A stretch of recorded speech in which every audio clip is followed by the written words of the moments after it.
This is my Potence wall light. This is my J39 chair. This is my teapot. This is my record collection. I'm Laura Butler and I live in this house. This is definitely the smallest space we've lived in. In terms of the Australian average, this is much smaller. We just knew that this wasn't a place for us forever, so it can serve really beautifully for this stage of our life and then move on for the next person. I am a ceramicist. I predominantly work with porcelain and terracotta.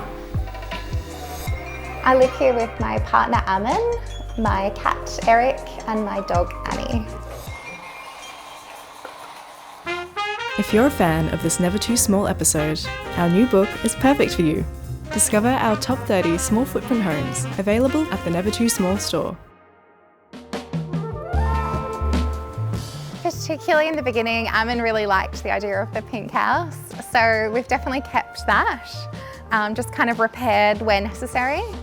The sandstone step we found underneath the house, so sometimes you'll get like older people having just a seat and like a rest for a minute while they're walking through the street.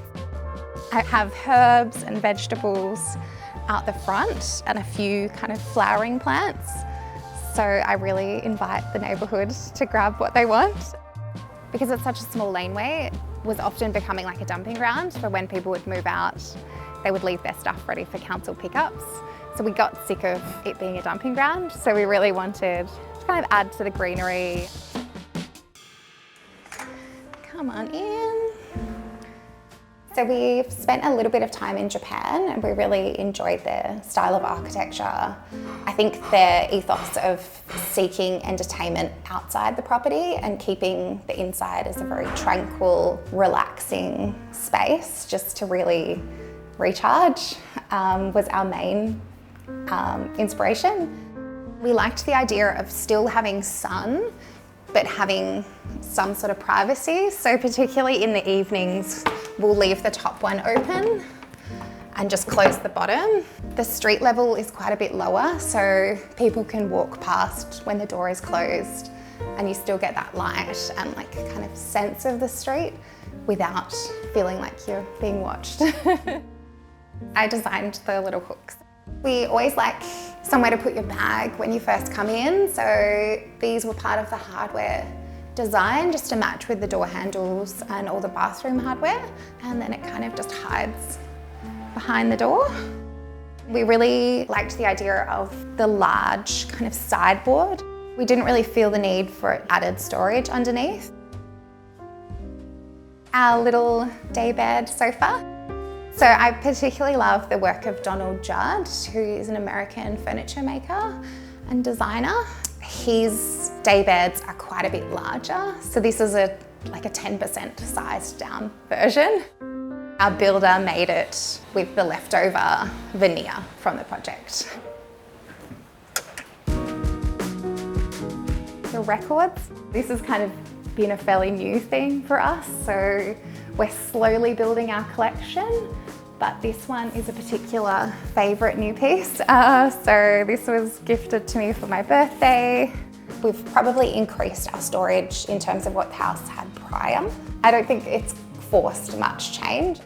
My focus is really on good design, so I enjoy the restrictive nature that you have to really think about objects before you buy them because you're going to have to find a spot to store them. So I think that way of living really suits me in this time of life. I went to boarding school, you can't have much stuff there. So I've never really had many things, but the things that I do have, I really treasure and love. I particularly love design books. That is the other thing that people can gift me at any time is design books or records. I don't keep paperbacks, so novels I just read and then they often just go into street libraries, but I will always keep design books. Using the leftover tiles, I made like a small version of our house in tile form, which is super cute. The Potence is a particular piece that I've wanted for many years. When you looked at it originally, it was always a little bit of an awkward size. But we're just very fortunate that the space that we're in right now is just like perfect for it. I remember we prioritized the lighting, like this one, the one behind it, because they said at the end of the build, you are absolutely gonna run out of money. So make sure if there's something that you like really, really want, like you sorted out early on. The dining room is where we spend all of our time. Aman works all day here. I really also like the depth of the table. It's about 10 centimeters thinner than most standard tables. And I really like how that promotes a little bit more connection between people. I loved the look of the line. The Trias office had a table with that similar detail. And I liked the idea of putting the laptop cords through. I think like those sorts of things are inescapable in terms of requirements for when using technology. We worked out during COVID that like the rat test thing would sit perfectly. So we used to line them up in the morning. We really like this light at the lowest setting in the evening. It's really lovely to sit under and eat and drink. Chairs are the J39 chair by Borg Mortensen. It's got that beautiful, simple kind of like dowel joints, but still that really hand-woven detail of the paper cord. When we have people over, we often open this door up so people can kind of come through. If you're sitting over here, like this kind of becomes like an extra walkway and you just kind of come through to allow people to sit spaciously down at the table. We've got the laundry, so it's kind of the place where we dump everything. It's like the nice hidden spot that I think most small spaces need. So Aman is tall enough to reach to the top, but I am not. I'll kind of show you. This is our like extra like cat carrier and painting tools that just is not going to fit in the house. What did you just grab from the kitchen? It's a little dessert fork to try and open it. We don't have any handles on any of these pieces, and we didn't want the push functionality here just because it would accidentally get bumped all the time. So this is really a cupboard that we open once every 6 months. I think you really have to stay on top of things with living small. Like one of the main challenges is just storage. So kind of going through cupboards every 6 months or so and just doing like a cull and reducing again. Things that I think we're not going to use don't come into the home.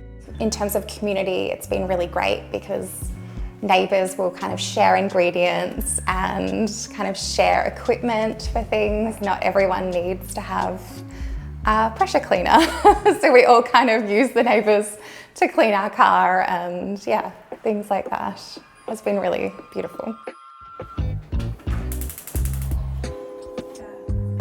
In the morning I come down first thing and the tiles are particularly lovely to walk on. The floor tile was a combination of a terracotta and a clay that I blended together. It's all hand rolled and cut.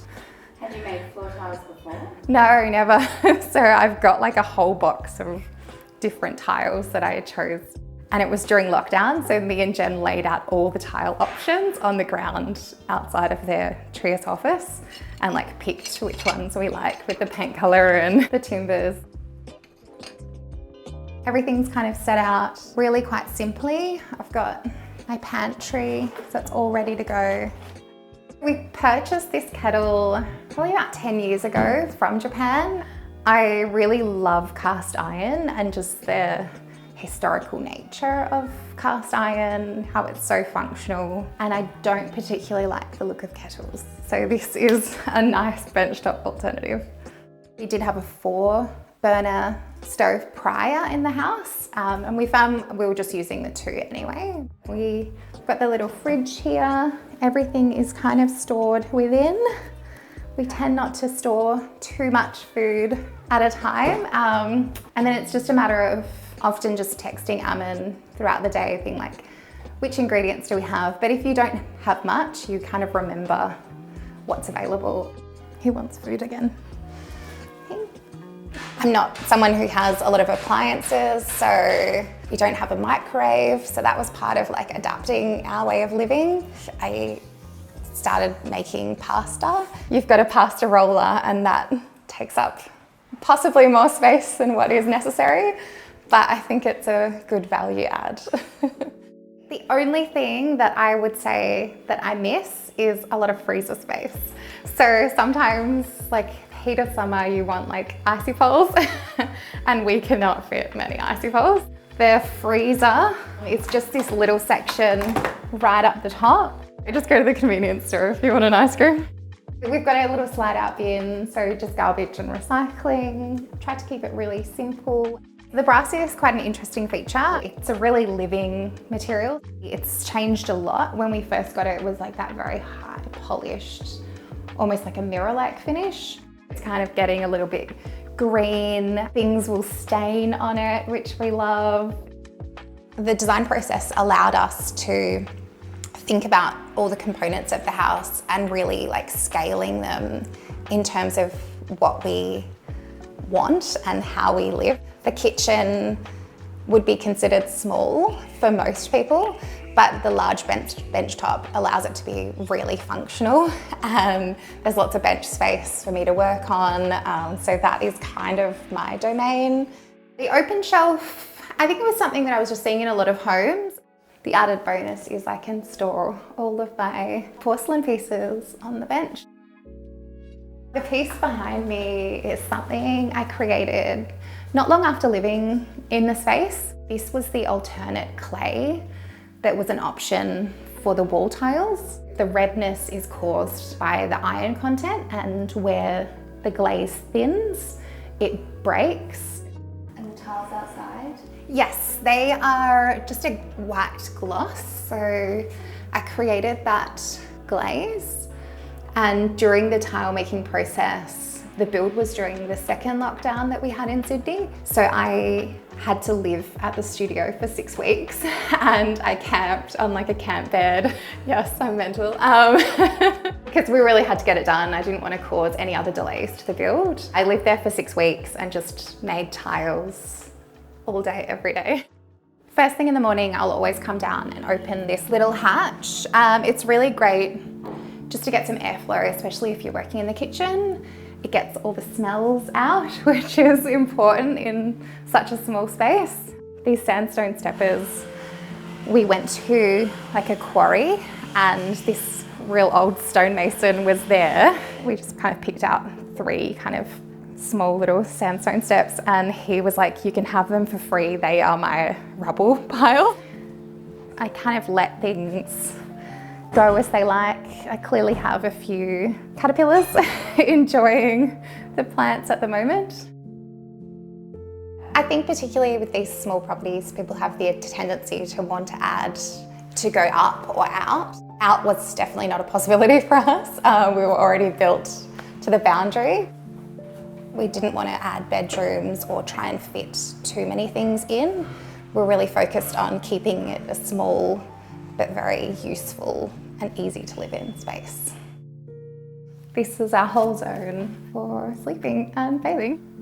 Part of the heritage aspect of this space was it needed to still feel like a room. So instead of opening it up entirely with the kind of extra space here, it still had to have a doorway opening. So we've used these like cubes to separate the space, and then they just add extra storage. How about the practicalities of not having a door up here?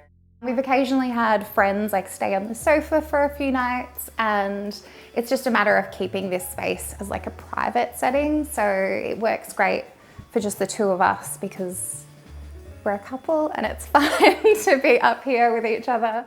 This is where I put all of my linens, luggage and camping equipment and toilet paper. Particularly with camping, it was a kind of new hobby for us, so we really wanted to buy equipment that could kind of all stash lengthwise in the cupboard. We've got a lot of camping gear. It's all kind of carefully slotted in the linen cupboard upstairs. buying the new objects, I would measure to see like what space I have available and then carefully slot it all away.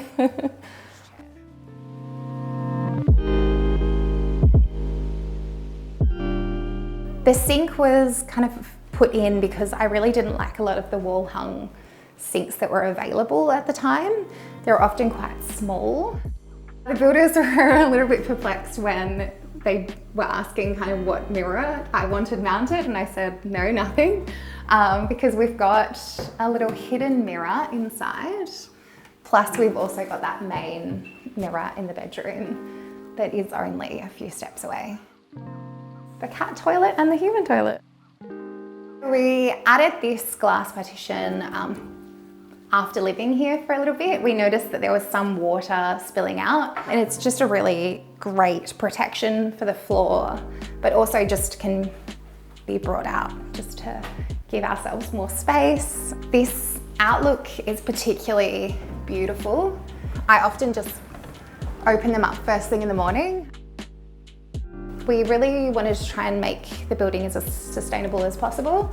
So the roof garden was a suggestion from Terrace, and what it does is adds what's called a thermal mass to the building. I think it's about 2 tons of soil up there, because soil maintains a pretty solid temperature. Aman is scared of heights, so I'm the lead gardener out here. I just pull the step ladder over, and then it's just a matter of climbing out through that window. I just call out to him. He is often downstairs and he'll throw me tools up to do my weeding or like a little bit of trimming and maintenance. When picking out all the light switches, we've only got 5 of these Zeta switches. All the lights are dimmable, so you can really grade it up and down, but late at night, it's so lovely to have like a very dark, warm shower, particularly in winter. It just makes all the difference. I think lighting is just that difference between a house and a home. Like it really helps elevate different times of the day. The people who have never lived in a really small property kind of wonder where you hang your washing and like kitty litter and things like that. But generally, people who live in the city kind of understand that kind of Tetris element of living in a smaller property. Our way is probably just that little bit next step of like, instead of trying to fit all the appliances in the kitchen, maybe don't have half of them. That's just the next step that we kind of choose to live by. I really enjoy the sustainability aspect of like having a smaller footprint on the world. Buying better pieces instead of more. Thanks for watching. If you have a home we can feature, please share it with us at nevertoosmall.com/submissions.